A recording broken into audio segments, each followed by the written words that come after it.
ফুট্টু, তুমি আমাকে এতটাই মনে প্রাণে ভালোবাসলে ফুট্টু।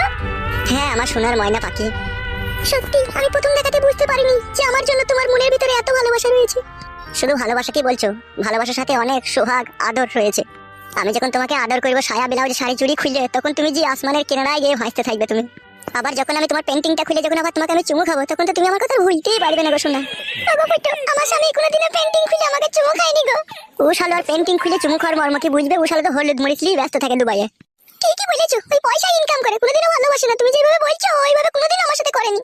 কি বলছো তুমি? পেন্টিং খুলে কোনোদিনও চুমু খাইনি? না খাইনি কো। পেন্টিং খুলে কোনোদিনও চুমু খাইনি কো, আর তার জন্য তোমার মনের ভিতরে এত দয়া মায়া কি করে হইলো গো?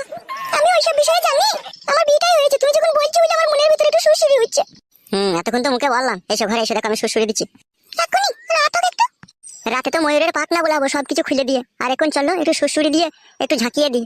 তাহলে রান্নাটা করে চান টান করে নিই, তারপরে একবার সুরসুরি দিয়ে দিয়ে দুজনে হাতে হাতে রান্না করে একসাথে চান করে নিয়ে তখন ময়ূরের পাখনা বলাতে শুরু করবে। চলো ঠিক আছে চলো।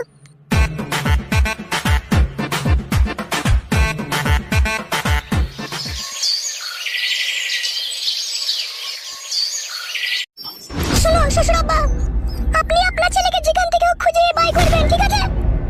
আমার এই মাসুম ছেলেটার আগে 14 দিন বয়স হয়ে গেল, এখনো বাবার মুখ দেখতে পেল না। আমার কতটা খারাপ লাগছে বলো তো। চেষ্টা তো আমি করছি গো বৌমা, আমি কি না চেষ্টা করে বসে আছি নাকি? আপনি চেষ্টা করছেন না বাবা, আপনি বসে আছেন বাড়িতে, আপনি তো কোনো জায়গায় খুঁজতে যেতে পারেন।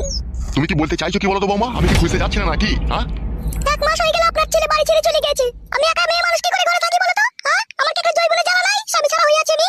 তোমরা নিজেরা দোষ করবে, নিজেদের মধ্যে ঝগড়া অশান্তি করবে, দিস এখন বাড়ি ছেড়ে পালিয়ে গেছে, দেখুন আমার দোষ হচ্ছে নাকি? হ্যালো